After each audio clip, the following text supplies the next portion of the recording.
You are cruising down the highway, music on, everything running smooth, and suddenly, your car feels like it just gave up. Acceleration drops, the RPMs won't climb, and it feels like you're driving a lawnmower instead of a car. No warning, no mercy. You pull over, check for smoke, and everything looks fine, but the car just won't go.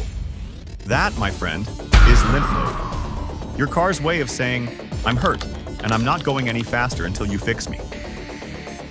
It's not random, it's not bad gas, and it's definitely not something you should ignore. But here's the good news.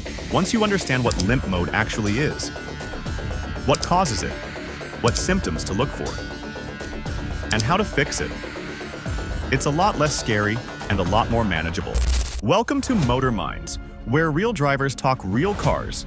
No hype, no nonsense, practical advice, real-world examples, and straight talk for drivers who actually drive. Before we dive in, if you're new here and you love keeping your car running right, hit that subscribe button. Your support helps us grow the channel and keep bringing you real, practical car advice every week. So, if you've ever dealt with your car suddenly losing power, or you just want to know how to handle it next time it happens, stick around. Let's break down what limp mode really means, why it happens, and what you can do about it, step by step. What is limp mode? Let's start simple. Limp mode, sometimes called limp home mode, is a built-in self-protection feature in modern vehicles. It's not a full-on breakdown. It's your car's way of protecting itself when something serious goes wrong. Here's what happens. Your car's computer, that's the ECU for the engine or the TCM for the transmission, detects a problem that could cause major damage. Maybe it's an engine issue, a transmission fault, or something wrong in the emission system. When that happens, the computer steps in and limits how much power your car can produce. Think of it like this. Your car's saying, I'll get us home, but I'm not pushing hard while I'm bleeding oil. In limp mode, your car will usually cut engine power dramatically, limit RPMs, often under 3,000, lock out higher gears, especially in automatics, turn off turbo boost, if equipped, trigger the check engine light. You can still drive, just not normally. The goal is to let you safely limp to a shop or home without causing more damage. Why does your car go into limp mode? This is where things get interesting. Limp mode isn't caused by one specific failure. It's the result of any fault serious enough to make the car's computer nervous. Let's break down the most common categories of causes. Cause 1. Sensor or electrical faults. Let's start with one of the most common causes. Sensor or electrical faults. Modern cars rely on dozens of sensors to monitor how the engine and transmission are performing. These sensors constantly feed data to the ECU, and if even one of them sends information that doesn't make sense, the computer panics, and that's when limp mode kicks in. Here are some of the usual suspects. The MAF sensor, or mass airflow sensor, tells the ECU how much air the engine's getting. If that reading's wrong, your fuel mixture goes off. The MAP sensor, or manifold pressure sensor, works with the MAF to control air pressure and turbo boost. Then there's the throttle position sensor.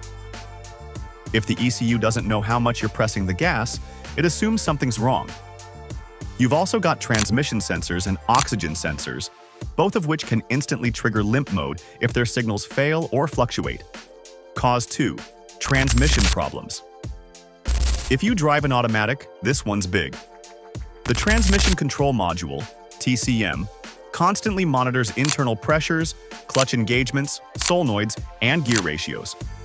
When it detects slippage, overheating, or erratic pressure, it can lock the transmission into a single gear, usually second or third, to prevent further damage. You'll notice this right away. Shifts feel harsh or delayed. You're stuck in one gear. RPMs shoot up, but speed barely increases. That's not the car being lazy. That's the car protecting itself from a potential transmission meltdown. Cause 3. Boost or air pressure issues, turbo cars.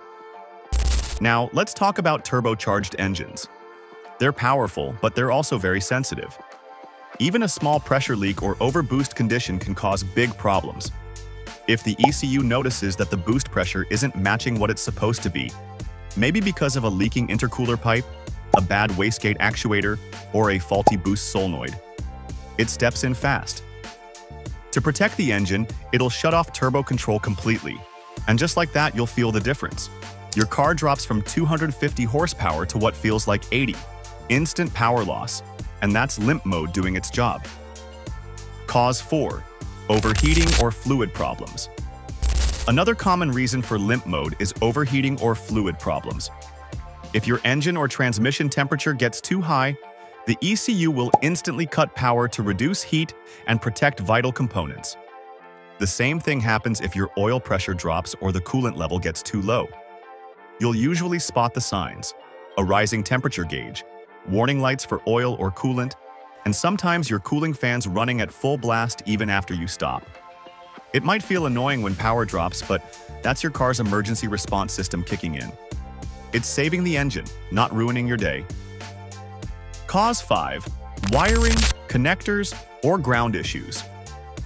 Here's one that often gets overlooked: wiring and ground issues. Even a loose connector, corroded ground, or frayed wire can cause sensors to drop out randomly. Since the ECU depends on steady voltage and clean signal data, one bad connection can send the whole system into panic mode. If your car keeps going in and out of limp mode for no clear reason, check the wiring harnesses, especially around the engine bay and transmission. A simple fix here can save hours of frustration. Symptoms of limp mode. Now that you know what causes it, let's talk about what it feels like. When limp mode kicks in, you'll usually notice one or more of these. Sudden loss of power. The car feels gutless, like half the cylinders shut off. Limited RPMs, often capped around 2,500–3,000 RPM. Transmission locked in one gear, usually second or third. Check engine light or transmission light, sometimes flashing. Poor throttle response. Delayed or sluggish acceleration. Reduced turbo boost, if applicable. You can still drive, but it's like walking home on a sprained ankle. You'll get there, but you won't be running. How to fix limp mode, step by step. Alright, so your car's gone into limp mode. What now? Let's walk through the practical steps to diagnose and fix it. Step 1. Don't panic. Pull over safely. First things first. Limp mode isn't a total breakdown. It's a controlled response. Find a safe spot to pull over, turn off the engine, take a breath. Check for obvious signs of trouble: smoke, overheating, leaking fluids, burnt smells, etc. If anything looks or smells bad, don't push it. Call for a tow. Step 2. Restart the car. Sometimes limp mode is temporary. Restarting the engine can reset the ECU, at least long enough to limp home or to a shop. But remember, it's only a band-aid. The underlying issue is still there, waiting to come back. Step 3. Scan for trouble codes. Here's where the real diagnosis starts.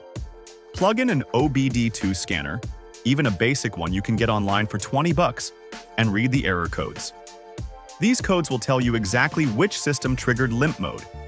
For example, P0101, MAF sensor range issue. P0299, turbo underboost condition.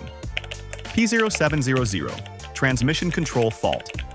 P2127, throttle position sensor low input.